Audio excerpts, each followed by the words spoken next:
MG, it's just you and I for this episode today. Scotty has decided that his family is more important than us. He's having some R&R with the family up in Gold Coast, enjoying some sunshine, which is well deserved. You know, he came back from the UK, pretty much had to hit the ground running. I think the weekend that he came back, or the weekend after, he had to go straight to a workshop. Did you guys go to Adelaide or something? Or maybe we did straight away, man. And like, you also got to think about how busy he was in the UK. Like, being in the UK wasn't any way, shape or form relaxing for him. It was freezing. He was doing early mornings. He's still doing all his checking. Plus, he was working at an elite sporting club. So he would have had zero fucking downtime, man. Yeah, and then coming back and it being freezing cold here, so no surprise he wants to go to Gold Coast to get some sunshine. I know. I just got him back and he's already fucking left me, man. I was getting. It's been nice having him back. He probably feels like you and I are a little more needy now that we've got him close and we can actually get our hands on him. I know. Tell me about it. I think also too he's got to do a bit of work with his research study too. So I think he wants to knuckle down and do a little bit of work there too. So we'll Well, no, Scotty means I can look out the window even less today. At least when Scotty's on, it gives me the opportunity to kind of, doze off when he's going into his scientific breakdowns of everything. I can sort of just stare into space for a little bit, but I just don't have that luxury today, do I? There's not going to be as many big words on this episode as what it normally is, but there might be, but they just won't mean anything. So on the weekend, you went to Tassie, right? First time ever. Man, I've never been to Tasmania. It was awesome. Tasmania is so nice, and lots of people have said that to me in the past, how beautiful it is, and it really is that beautiful. It's also fucking freezing. I thought Melbourne was cold. It's another level, but it was just such a beautiful place, picturesque, and some really great athletes down there. We ran a couple of workshops, one on Saturday and one on Sunday. Some great athletes, some incredible coaches down there as well, who we got the opportunity to spend some time with. Just some great people, and so excited for that Tasmania show. Having not been there, I was excited for it, but now having spent the weekend there, it's high up on my list of excitement, man. You're gonna love it, and also the venue is really awesome too. It's a really I drove past it. It's one of the hugest buildings I've ever seen. I know all of it's not for stage, but yeah, epic space, and can't wait. Yeah, it's definitely our vibe. It's like really dark in there. The stage is really well lit. When the smoke's going and the haze, and it's amazing. It's a really good venue. Yeah, really good venue. Yeah. I got the opportunity to train down at Hyper Centre, which is owned by Jamie. An incredible gym space down there in Launceston. So it was very blessed. But yeah, had an amazing weekend in Tassie. And I think the next one for me is not until I'm going away for the New South Wales workshop. You're away this weekend, right? Yep. So I'm going up to Brizzy this weekend. Well, on the Saturday in the Gold Coast is the ICN All-Female Classic show. It's actually at SeaWorld. There's a conference centre there. So that's on the Saturday. And then on Brizzy, there's a workshop at Stafford World Gym with Donna. Awesome.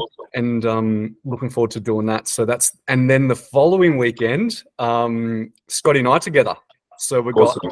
Yeah, we've got Sydney on the Saturday, and then we've got Adelaide on the Sunday, which we're looking forward to too. So a lot of travel coming up. Non-stop, absolutely. The freaking 5 points are flying in at the moment. Yeah, I think we'll obviously keep everyone posted, but I think from September all the way through till middle of November, we're on a flight or away nearly every week or every weekend. Yeah, pretty much. It's pretty crazy. But you spoke about going to the gym down there. And we also got a question about starting up a gym. And obviously you have done that. Down there, they own a gym too. There's a couple of other people we know that own a gym. Scotty's one of them. But we've got a question about, starting up a gym and things to consider and how to make it profitable. So you're probably the best person to talk about this one if you want to kick it off. Yeah, it's a good question. I've had this conversation with someone already this week. So I suppose the big things, to consider are what are going to be your main sources of incomes. There's probably a couple of ways to look at this. We'll look at it from like an income perspective, and then maybe a setup consideration, things about the space and where you're going to be located and things like that. But I think the most important part is what are going to be my income streams, and then what will I need to, how many members, athletes, clients will I need to be able to produce that type of income? So I see it as kind of three main types in that sort of space. You've got your gym membership, where you've got a weekly fee for access to your facility, which is going to yield you the smallest amount of income. It's also, depending on whether you're a 24/7 facility or you're going to staff it, meaning that you're going to have to either have someone there or not have someone there, and it's going to get you the least amount of fee. Let's just call it $15 per week for a membership. That's part one. So how many members do I need to be able to produce me a certain amount of income? Well, if I have 100 members, there's $1,500. How far is that going to go to making me profit or paying my bills? Then you have to think about, can I compete with a Derrimut, a Muscle City, these types of facilities that are huge, big multi-million-dollar investments that have a cheaper price, and likely far more equipment than you're going to potentially be able to start with. So it's a hard model to compete with. So my suggestion would be, you may have a component of that, but it may not be the bulk of your business. Then the middle part, which is where you can produce the two highest amounts of income, are one-on-one sessions, and that's going to come either via having personal trainers that work for you or rent space off you that are charging a set fee for a period of time service. And then your group classes as well, which again is a weekly subscription that is typically far more expensive than a gym membership. Let's just say, for argument's sake, I have a service where you can do unlimited classes for $60 a week. I charge $85 for a personal training session, and I charge $15 for gym membership. So I want multiple avenues of income, because they're all going to obviously take a certain amount of time to be able to give out. And I want to be able to calculate, okay, how many of each of those am I going to need to get to this X amount of income? Because that X amount of income is what I need to be profitable. What that amount is going to be different for everyone, but they're the key considerations that I think need to be taken into account at the start. Then the side part to that is, all right, I know how many members I need. I know what I want to base my business off. I want to be a face-to-face and group fitness facility mainly, with a little bit of gym access stuff. Now, where am I going to position myself? So the things to consider there is obviously plans and permits. To give you a little bit of an insight, it took me and I the best part of a year to get all of that right. How much am I going to invest in the space to either fit it out and stock it with equipment? For the most part, let's just say if you're a gym that has, some racks, a sled track, some equipment, and not even a ton of machines, you're probably looking at least 100 to 150K investment as a ballpark figure there. And then the last part to it is, who is around me? What competition is close? What do they offer? What are they charging? Are they profitable? And sometimes I see people's like, oh, I don't want to go into this area because there's already that gym and that gym. Well, being close to some really good gyms isn't always a detrimental thing. So I wouldn't make a decision on where I place myself based on, having somebody good that was close by. I think sometimes having good competition is a good thing. It gives people that are training there some choice, and that there's, potential business for you that you can then attract in that area, versus going into an area where there's no one. Well, maybe there's no one there for a reason as well. So you just need to weigh up all of your options. I know that was a bit of a long-winded answer, but there's just so many things to consider. I don't want to be the cliche guy that says sit down and do a business plan, but you need to at least put some headings and think about all of those things that I've brought up today as a starting point. Yeah, one of those things that just rung out when you said all that is like, that's the reason why there's so many of these F45s and body fits and stuff, because the membership costing is a lot higher than a general, but the equipment is so low. It's so much cheaper, right? It's also like, if I'm going to run a class, I'm going to put one coach on. If there's 6 people in that class or 26 people, it doesn't make it, like, I'm still got that same one coach for the most part. Maybe there's 2, but it's not any more cost effective to fill it. Like, it's not going to cost you a lot more to fill that class up, and it's just all profit. So that's why that group model works. And if you extrapolate that across the day and you're running 4 classes in the morning, 4 at lunchtime and 4 at night, 12 opportunities to fill them up with members at $60 a week subscription, you can see why these places did so well in the early days. Yeah, it makes complete sense. The next thing I wondered is, these big gyms, how are they affording all this equipment fit out? Is it a lease thing or something? Like, I don't know much about it. How are they doing it? Yeah, most of them are on lease, and a really good way to know if they're on lease, and watch, everyone will start to do this now. When you go to, a big commercial gym, have a look if they've got a barcode on their machine. If they've got a barcode on their hammer strength press, with a potentially a finance company sticker, or even just the barcode. A lot of these barcodes that'll be able to scan. So every month or every 6 months, same as, I used to work in a car dealership. It's the same thing. The people, the financier would come out and scan each barcode and make sure that all that stock was still there, because technically until you pay it off, they own it, right?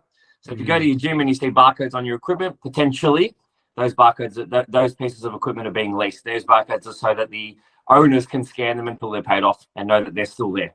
Interesting. And then is there like a bubble at the end, or does it get turned over after Yeah. So depending on the size of the order, but typically it'll be, anywhere from sort of a 1 to 5 year agreement with a payout at the end. But there's always the option to be able to pay it off in full over that period as well. There's heaps of options. Equipment is, I suppose, different to motor vehicles.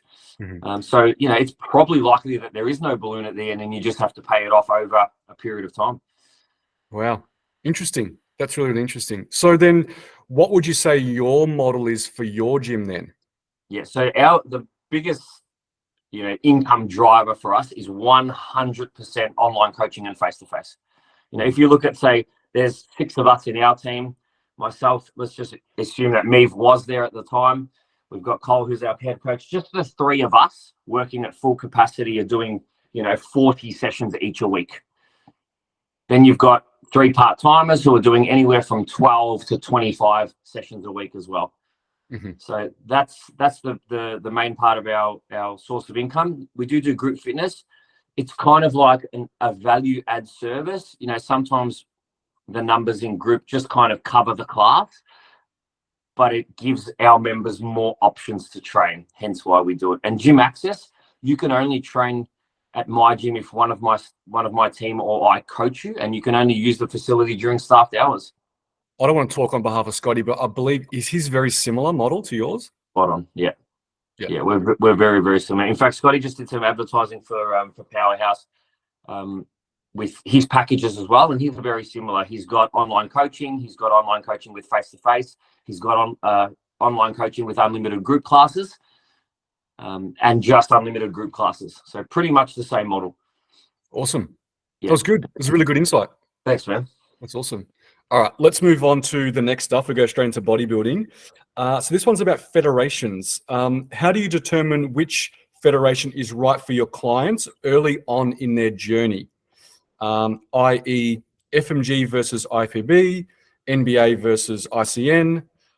Does genetic structure come into your decision? So I think going between those ones that they mentioned, FMG versus IFBB, they are really, really different in comparison to maybe how NBA and ICN is more similar. So I think you kind of know early if someone is FMG or IFBB. Also on that component too is FMG requires a completely different stage presence and maybe even personality compared to IFBB. So I think you know up front, or maybe the client even tells you up front, what's their vibe between those two. And you do see some people that start in one and end up in another and vice versa. But normally between those two, I think the client's already going to tell you which one they like the most. And then from there, you can decide, okay, which category or division are they most suited to out of those two. NBA and ICN, I would say majority of people compete in both.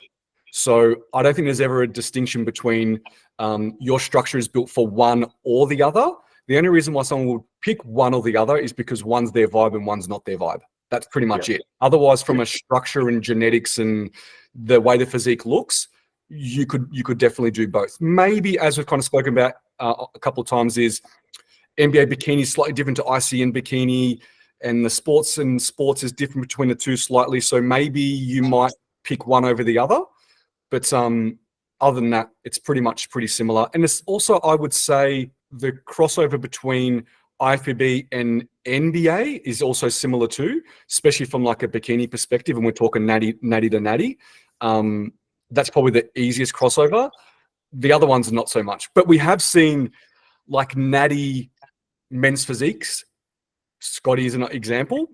NBA. And also did IFBB and did well in both, right? So there can be a crossover between the two, but there's some categories there where the muscularity requirement can't be achieved by a natural athlete. Yeah. But you wouldn't get that crossover with maybe IFBB and ICN. That's the distance between those two is probably greater, and you would normally pick one or the other. Yeah, and I think the biggest differences are noticeable probably across some of the female divisions. I'm talking about, say, NBA and ICN, which you touched on. And, you know, we saw last season some girls do really well at NBA bikini and then go and do really well in ICN fitness. So because the look is different, and that ultimately just comes down to, you know, probably more so if you're a new competitor, your coach having that experience, having put athletes in, you know, multiple feds for multiple years, and really having that look that federation likes down pat. And I know, you know, for me with my history, and you know, you two now, as you know, we more involved with NBA as directors, that we get coaches reaching out to us saying, hey, what are your thoughts on my athlete here? I think they're here, but this is where I'm going to put them for ICF. Are they bikini for you or are they sports for you? So if you're unsure, you can always reach out to, you know, the people in the federation to get some feedback. You know, at workshops, me and MT regularly at an NBA workshop will help people or assist people with advice on where we think they fit in. And then ask them to go and relay that back to their coach. And sometimes their coach will reach out to us directly. So you've always got the federation to lean on. Yeah. And we give people advice for other feds too. Like we've had people say, what do you think I'm in NBA? And then they say, and what do you think about ICN? Well, our opinion is in ICN, I think you should do this.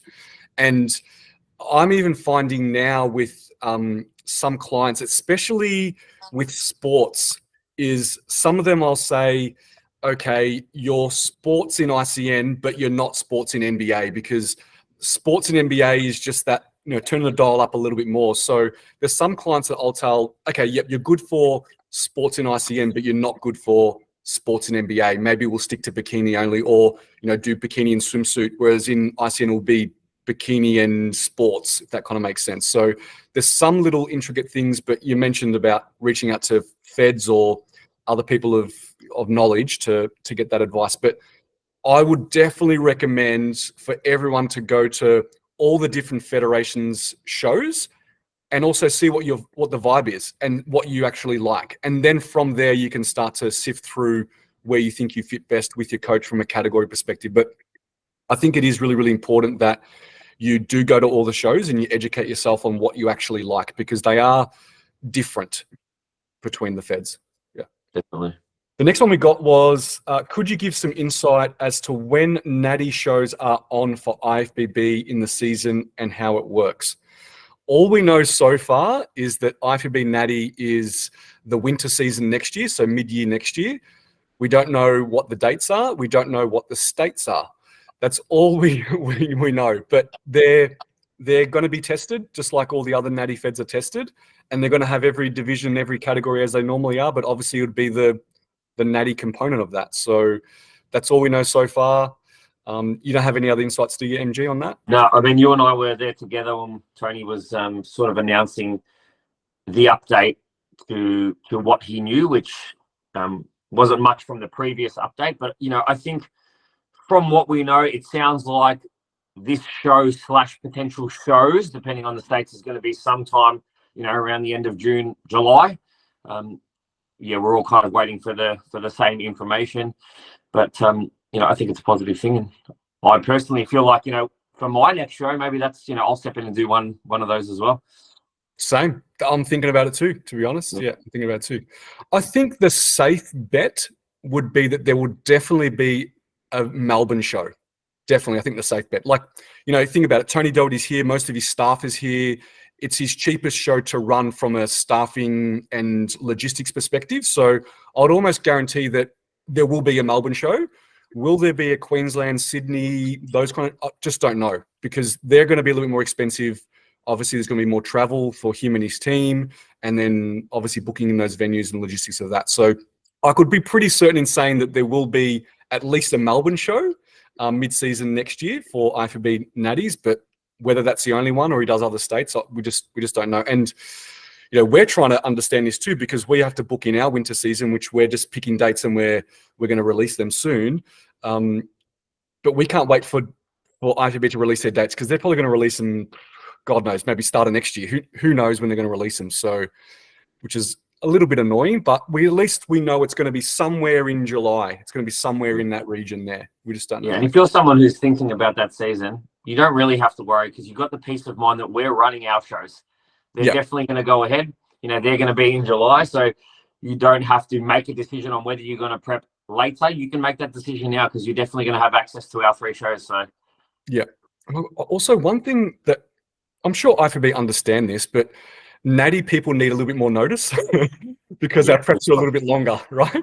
We can't just get ready in 12 weeks, you know what I mean? So we do need a little bit longer to know when the season will be and when the dates will be, because it takes a little bit longer for our preps to get a little bit leaner. So yeah, definitely.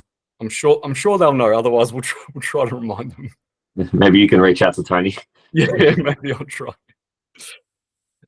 Can you boys talk about the fact that prep brain is real? My partner thinks it's a made-up word. MG, is prep brain real? Prep brain is real. I mean, Scott's spoken at length about, the cognitive decline of being in a prolonged deficit and dieting for a long period of time. And, even just the way that, your body tries to protect you and reduce your overall output by, bringing down the repetitiveness of basic tasks, even things like walking, blinking, everything gets lessened, right? And of course, your brain function goes with that too. When you've been dieting for, I was saying to one of my athletes this morning, we're 6 weeks out. We've been dieting for 18 weeks already. And, she was a 64-kilo female and she's 54 this morning. That's 20% of her body weight in 18 weeks. That's a substantial decrease, right? As 10 kilos, it still sounds impressive, but when you say it as a 20% of your overall body weight, it is a big amount. So there has to be some trade-off for that. And unfortunately, some of that trade-off is prep brain, fogginess, forgetfulness. It definitely happens. And, as we've spoken about before, unfortunately, no refeed day or high amount of carbohydrates is going to fix that in an instant. So, I don't need to as much anymore. But, in the early days with me, while we were still in our early days, I was always, if I was in prep, I was always just like apologizing in advance for any stupid decisions I made.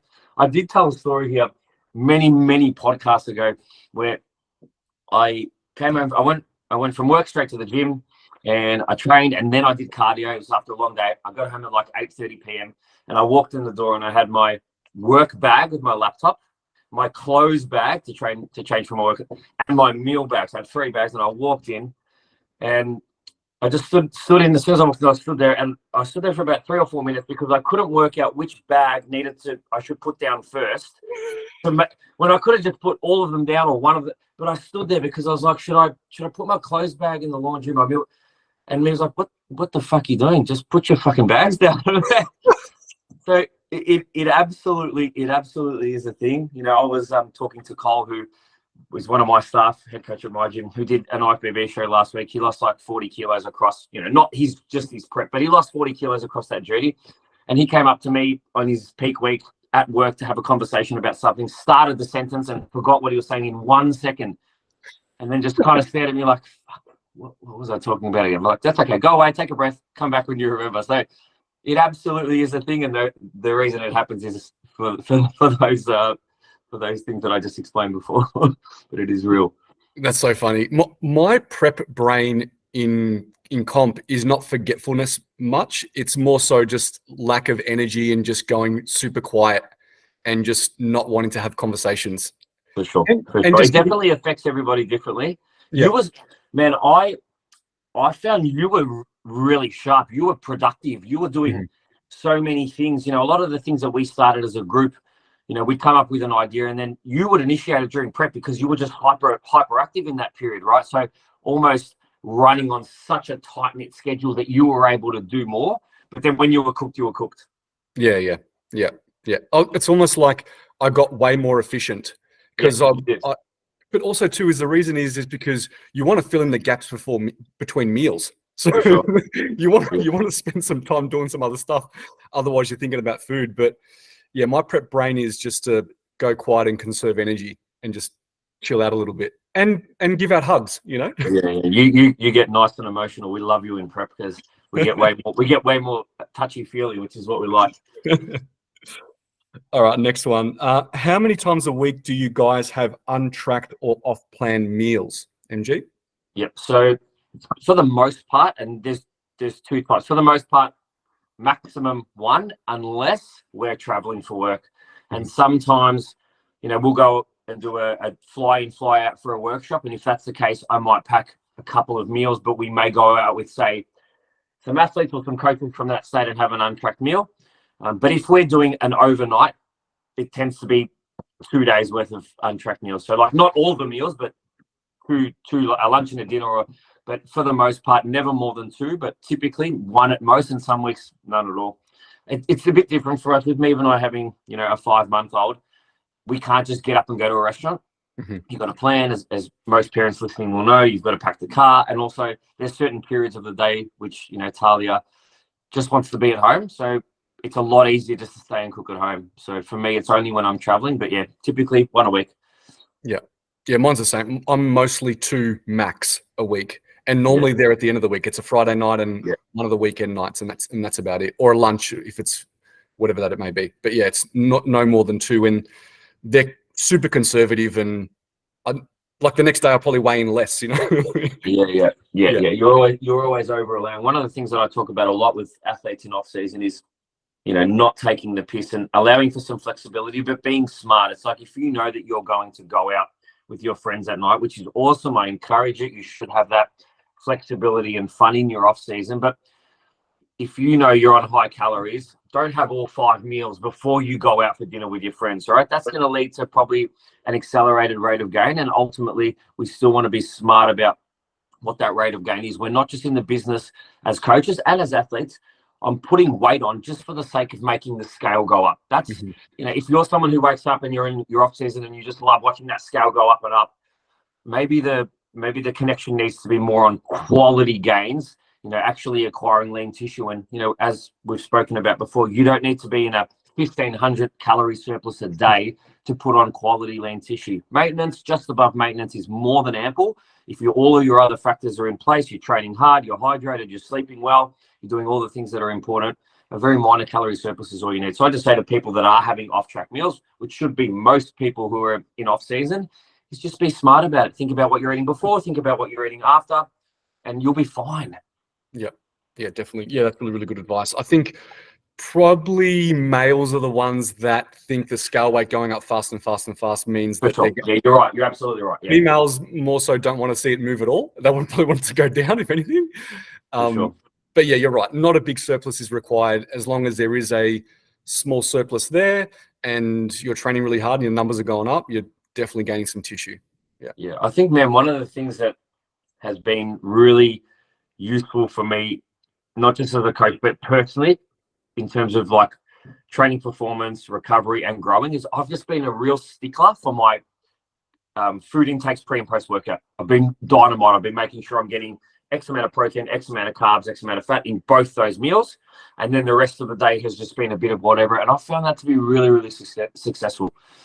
Yeah. And you also probably find that your sessions are better quality too, right?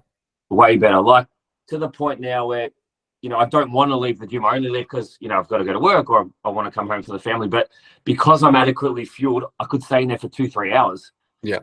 Yeah. That's awesome. That's really, really good. All right. Next, do you guys like Jelly Light? And do you have clients use it? Did you ever use Jelly Light in your prep or no? I've eaten it like in my life, but not in the last.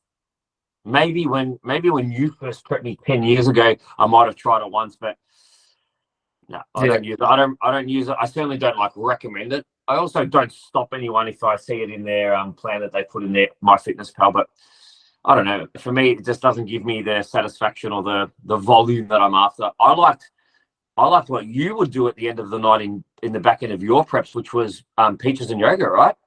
Yep. Yeah, People be surprised how much volume you can get from a meal like that versus a Jelly Light. If you're smart enough and save yourself a couple of 100 calories pre-bed, you can still have some decent volume desserty type foods. Yeah, or you can do the other thing I did, which was pumpkin soup, You've got something with orange mushy food. Yeah. I've never used Jelly Light. I do have some clients that use it sparingly, and it's only as a tool just to help with hunger, really. Sure. And we're the same. We try to do all the other things first to make sure that hunger is at bay or, optimized or reduced as much as it possibly can. And then we add that little bit on top if needed. But we want to do all those other things first to make sure that we're optimizing our nutrition so that we're not as hungry as we. Yeah. There's even some, like, if you're a sweet tooth, there's even some, like, really low calorie hot chocolate options that you can do at night, like an avalanche, or, if you can tolerate, some artificial sweetener. Again, it's athlete dependent, that are like 10, 12 calories that have a really sweet, lovely taste that you can have before bed if you're craving something as an alternative to that. There's heaps out there, but me personally, I'd rather just either have a good meal or no meal at all. Yeah. I actually had a client during the week in their prepping saying they tried Jelly Light and automatically affected their digestion. They're like, nah, that's not working for me. So they were a farting mess. Yeah. For sure, man. And it's not a nice feeling, man. I remember one of the worst feelings that I ever had was years and years ago. We were away at a show, might have been an ICN show. It was a regional show. I can't remember if it was Bendigo Valley. It might have even been in the state, but I just hadn't eaten it. So I had 2 protein bars. Oh. And it was just torturous. I was in so much pain, man. So much pain in my guts. And like just trying to coach, 3 or 4 athletes that day, running around and pretending like I was totally fine. But I was like, never, ever again. No good. Not good at all. Do you let your athletes have barista coffee with milk in prep?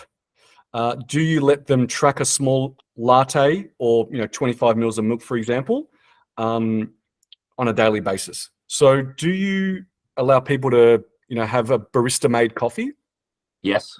I mean, again, they're just calories, right? So depending on what that person's eating for the day and if it helps them get through, and you're talking about depending on how much milk they use, 20, 50, 80 calories, it absolutely can be allowed for. Milk is not detrimental. A barista coffee is not going to ruin your prep, but if the barista coffee is taking you over your daily calorie allowances, it's a problem. If you can keep it within that realm and all of your other meals, the composition, the breakdown of those meals, the macronutrient, split is really good and you can still fit a coffee, I've got no problems with it. It's not going to ruin you, but if you're lying about it, having it above and beyond your meal plan, you're just kidding yourself. And then your coach is going to potentially make a move because they think your weight's not dropping. When if you just took out that 125 calories times 7 days, 900 calories there that the coach doesn't know you're having, all of a sudden you get that drop that you would have had. Now you have to lose more food. Mm-hmm. Yeah. I'd say it's fine as long as you track it and as long as you know the milk they're using. Yeah. Because even if you go like an almond or an oat, they're using the barista style, which has a lot more calories in it than the unsweetened version that you buy. So as long as you know what they're using and the rough amount that's being used in a latte or whatever that may be, that's perfectly fine. But I normally tell people, are the calories worth it? Why not just have back with a sweetener and then you can use those 100 odd calories somewhere else, maybe your yogurt and peaches at night. You know what I mean? Yeah. It depends on the athlete's hunger levels, where they're at. Like some people can have it all the way through, no issues. Some people who need to push a little bit harder in terms of dieting to a lower calorie amount, potentially it's not worth it. And there's other ways to get that caffeine fix, of course, as we know, without the calories. So that'd be a conversation you'd have with that athlete. Yeah. The next one was, what is your go-to coffee order? Man, mine changes all the time. If I'm with you, it's an oat milk latte because of you. But if I'm not with you, it's an almond latte.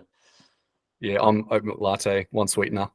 Yeah, it's funny because, if you look at the calories on, say, a Milk Lab, which, people switched over to an almond or an oat latte in the early days because of, it was perceived to be healthier. Let's just call it healthier. That was the advertising that they used. But the calories are generally higher than that of skinny milk. You might get 110 calories for a skinny milk latte and 150 for an oat or an almond. So you've got to be wise. And I've even had someone who was getting a Macca's almond latte, but recording it as unsweetened almond milk. Even after, I'd said multiple times, there's a big calorie difference here. It's probably like 100 calories difference. And then I'd log into their MFP and see it and be like, hey, was that a Macca's coffee? Yeah, it was. Come on, you know better. You know better. Yeah. These little things count, man. They add up and they count for sure. They do. Like I said, you might look at it as a 1 day number, 100 calories, but times that by a week and then times that by a month, there's your half a kilo of fat that you wish you had right now. Yeah. We had a question too. What's your go-to grilled order? Now we had grilled the other week. We went up to Albury, right? Did you have the same as me or? No, didn't I have a sweet chili chicken? Yeah, I did. Yeah, you did. Yeah. Yeah, I had the sweet chili chicken. Yep. I'm a chicken burger too. Simon says chicken burger. I like a little bit of avo in a burger, so it has avo in it. Yeah, I love sweet chili sauce and pineapple if I can get it. Ooh. Yeah, I like that. I like those two together, sweet chili and pineapple. I just had lunch meal then, which was a can of tuna with rice and frozen veg and pineapple with sugar-free mayo, all like much together like a sushi roll without the wrap. Yeah, nice. See, I'm a sucker for like aioli or mayo in a burger too, and that's why I like that one. Yeah, aioli, Trimboli. Yeah. I don't want to call you that. Yeah. See, when Scotty's here, there's a lot more jokes, meaningless jokes. Yeah, sorry, we're still having. Look, I think a lot of people can relate to the crap that you and I talk as well. Yeah, what time do you usually have your first meal, and how soon after waking? Yeah, I have my first meal less than 10 minutes after waking. Mm-hmm. Because I start work really early, I either start coaching at 5 or 6 a.m. Let's just say 6 because I only do one 5 a.m. day, but all the others are 6 a.m. So my alarm goes off at about 4:40. I'm eating by 4:50. Straight up, coffee and meal. I finish, I feed the dog, I jump in the shower, I'm out the door by 5:30. Always the same routine. Yeah, okay. Yeah. And I have this, and I always have the same breakfast, man, which is the same as what I had in prep, which is literally just oats, protein, frozen blueberries, a little bit of nut butter. Yeah. That's it. I normally wait a little bit, but only because I'll get up, get myself ready, I'll make a coffee, I might answer some messages on my phone, and then after I feel like I've got a clear way to then just sit and eat, then I'll eat. So it could be half an hour or more. During prep, I would delay it as long as I could. Yeah. I would. Yeah, that I get. Yeah, I would have a coffee. I would do laps in my house to get my steps up a little bit, answer questions, maybe do a lap of the block, come back, and then be like, okay, cool. I've wasted an hour or two. Now I can eat my first meal. That's smart. Yeah. But I've been waking up a little bit later in the last couple of weeks because a lot's been going on. Like we've been having some pretty late nights. There's stressful things that we're trying to deal with at the moment, and I've been back on the melatonin, and I don't have an alarm. I don't set an alarm in the mornings. I just get up when I get up. But I've been probably getting up about an hour later than normal. Big difference. Yeah, but I've also been going to bed later because I find that if there's tasks on my list, I need to tick them off. So it's a really bad habit. It's only because we're just so busy at the moment that sometimes I'm sitting in bed with my laptop, just finishing work off, and then just close the laptop and put it on my bedside table and go to sleep. Yeah. I'm doing big days at the gym at the moment again, which is my choice, but some big days and some big hours, and it's then you add in our weekends away and stuff. It definitely is. So I'm coming home and then fighting to stay awake on the couch. Yeah, I can imagine. We actually got a question. How many hours a week do you work, and are you able to get through all your messages? So you do PT too, so man, like let's just think of it. Let's say I do 6 until 11:30. What's that? 5.5. I go home and then I do 4 till 7:30, 3.5. So what's that? 9 plus. In the middle of the day, we're MBA meetings, we're doing podcasts, having meetings for O&T. I would say, man, my average day is like 12 hours, Monday to Friday, 60. And then if I'm away for workshops on the weekend, how do you even calculate how much of that is work? Do you calculate the whole weekend? I don't know, 80 hours a week. Mm-hmm. Do I ever get through my messages? No chance. Yeah. No, it's very rare that I get up to date. Maybe 1 or 2 days a week where I go to bed and have 0 messages. But for the most part, there's usually more than 5 that have come in that night that I haven't had the chance to get to yet. And I'm also trying to be better at setting boundaries. Something Scotty's really good at. I'm pretty sure with Scotty, he gets home, do not disturb, and his phone goes, he's got a double stories house. His phone goes upstairs on charge, and that's it. He doesn't see it again. Yeah. I'm trying to get better at that so that I'm, not always looking at that message that pops up and trying to be a little bit more present. But that's also the reason why I don't tend to get back to all messages. But that's the thing when we do coach a large volume of athletes, and especially when you've got a season where you've got a lot of athletes in prep, there typically tends to be a lot more messages, which we love, but we do our best to get back to them as quickly as possible, but never more than 24 hours. Yeah, I'm pretty much working every waking hour between Monday to Saturday lunchtime, right?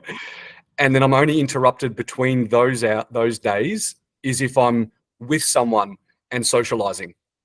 Otherwise, I'm working. Like if I'm by myself, I'm working. As soon as we get off of this, still work. I'm doing work stuff, or I'm going to train. That's the only time that I'm not working, when I'm training, socializing throughout the week, or if it's Saturday afternoon all the way through till Sunday night, I'm not working. But other than that, we're working.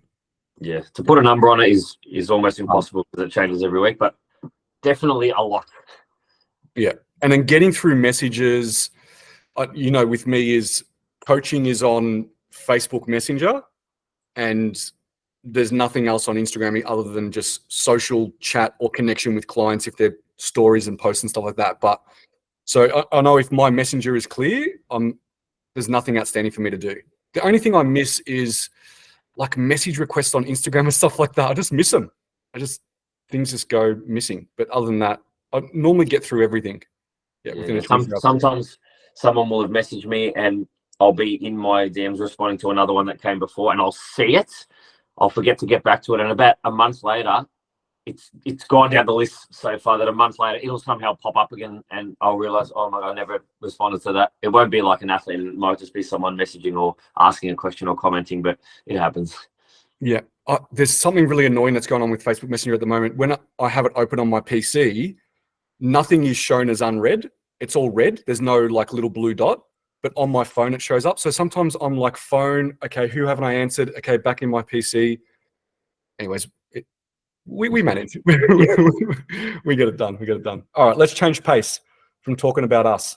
Do you think bodybuilding nationals need to have a judge from each state to ensure fairness?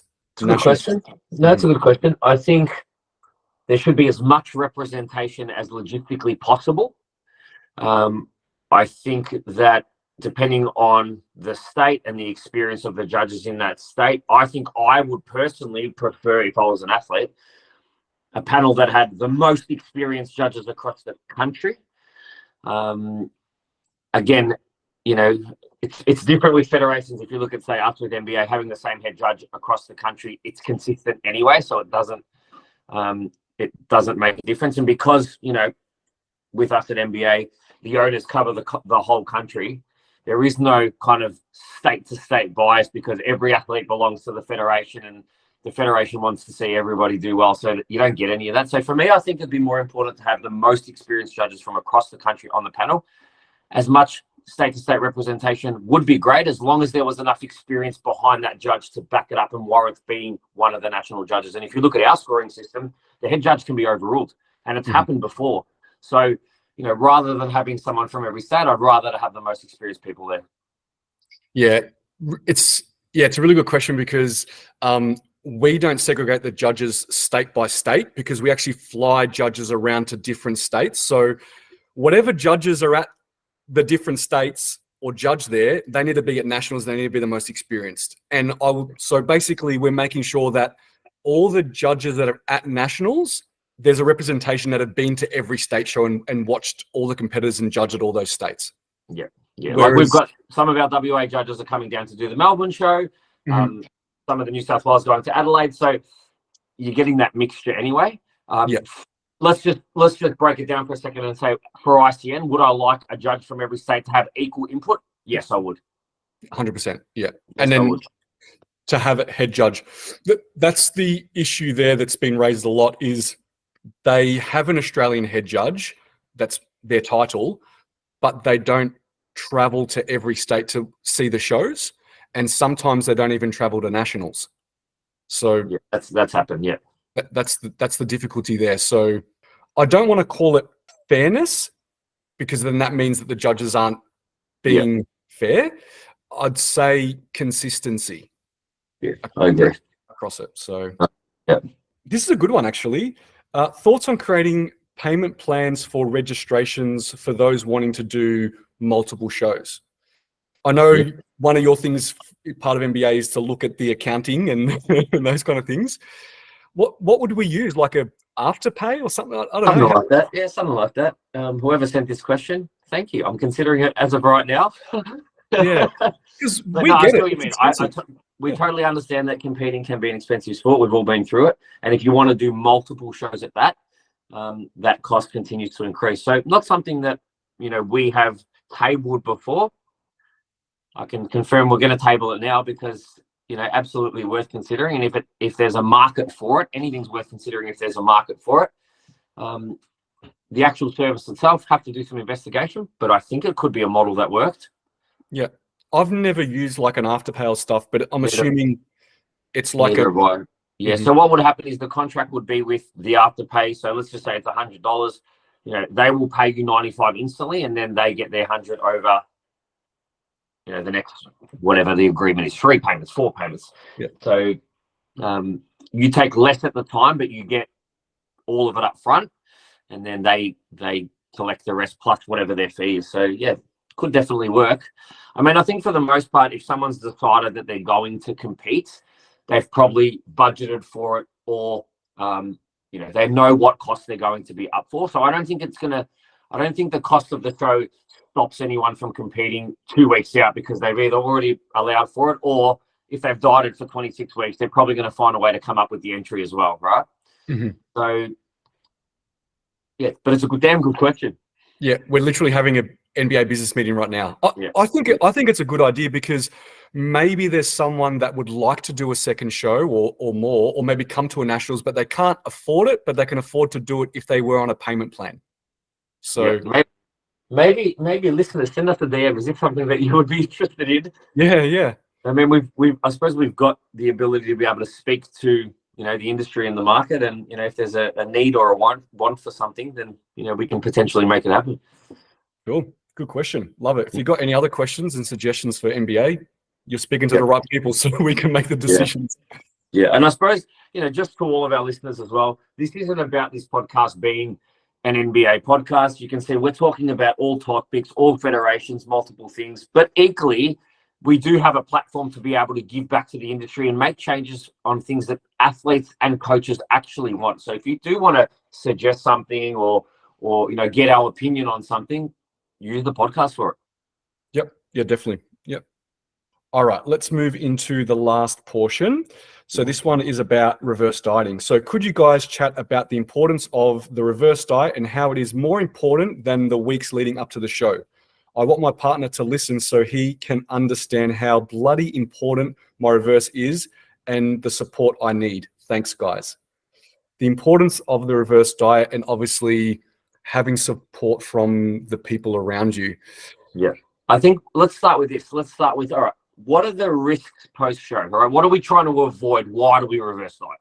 That's probably a good place to start. It's like, if I've been dieting for a long period of time and I've had this really big goal in front of me that I've been using as my motivation to stay 100% adherent for 26 weeks, and someone takes that away from me now whilst I'm super shredded, what's the risk? Well, the risk is multiple things. One, you're susceptible to putting on high amounts of body fat really, really quickly, which is what we want to avoid, because they come with some health risks too. And we want to develop, a good psychological connection to our eating after the show's taken away from us. And that's really what the reverse diet is set up for. We don't want to be putting on weight too fast, and we don't need to stay lean for much longer either, but we want to try and find that balance. What typically happens is people go a little bit overboard in the amount that they consume, find themselves 1, 2, 3 weeks post-show, heavier than they want it to be, or, far further ahead of the plan than the coach had set, and now starting to have negative thoughts, potentially episodes of over-consuming and these types of things. So this is what we're trying to avoid. We're trying to get the body recovered so that you're able to continue on your journey safely without having any of these negative adaptations. Yeah, and think about maybe what the partner is wanting after the show is done. The partner's probably wanting to go out socially because they probably haven't had the ability to do so.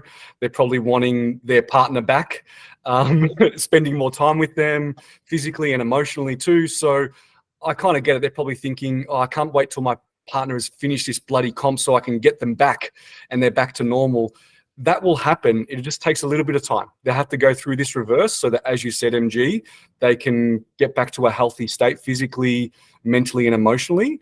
and then they're all yours, mate. They're all Yeah. yours, Yeah. and then they'll be in their best state. You can do a lot more things with them. They'll be happier.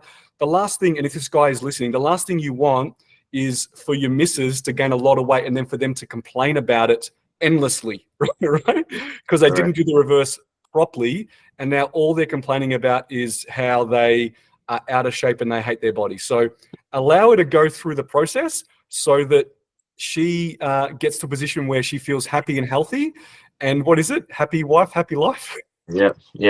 My message would be this: dear partner, as you have supported your amazing, incredible competitor of a partner for the last 25 plus weeks, please continue to do so in the same manner for another 4 to 6 weeks until they have completed their reverse diet, at which time your life will become so much better. Kind regards, MG. I love it. That's so good. It's hard. It's hard for the partner. I get it. And especially if they are maybe not into bodybuilding or into this at all, they're just thinking, when's this crap going to be over? When are they going to be a normal person again? So I think as the competitor, you need to educate not only your partner, but your people around you that you don't go back to being a normal person, right? You're still a fit and healthy individual that still needs to look after themselves. And there'll be a stepwise approach coming out of that comp. So, okay, we'll finish on this one. Post-comp, I have gained half my body weight back so fast, but following my plan. Would you suggest I keep going, and then once my hormones are back to normal, then I do a small cut? Or should I put the brakes on now and adjust my calories? Yeah. So I'm going to assume they've put on half of what they lost, not half their body weight. Yeah, half of my weight back. Yeah, so half of their... So, all right, so you're a 60-kilo female, you dieted down to 50, and you're already at 55. Yep. I would say the number one priority should always be recoverability and health. So if you and your coach don't believe that you have hit that marker yet, if there's still, energy deprivation is still there, maybe libido is still off, what other things play into part? Your training performance isn't quite there yet. Your emotional attachment to food's not quite recovered. You should continue until you fix that first. Mm-hmm. That would be my number, and that should be your number one priority before thinking about any sort of deficit or cut. Because all you're going to do, and we've spoken about this, is you're just going to put yourself back on that same hamster wheel. You might decide, I'm uncomfortable at 55. I'm going to go back, get myself back to 52, and then do it slower. It's just going to get worse. You're actually just putting yourself deeper in the hole that you've just got yourself half out of. You're now even deeper in the ground, and it's going to be an even harder process. So recoverability first, Minicut always second. Yeah. And what's the rush to get back to lean unless you've got another show, which you shouldn't? Yeah. Yeah, you're 100% right. Get back to health first. All the comp prep feels a bit all washed away, and you're feeling good and energetic. And I even say stay there for a little bit. Let it stick. Yep. Let it make sure it's there for good.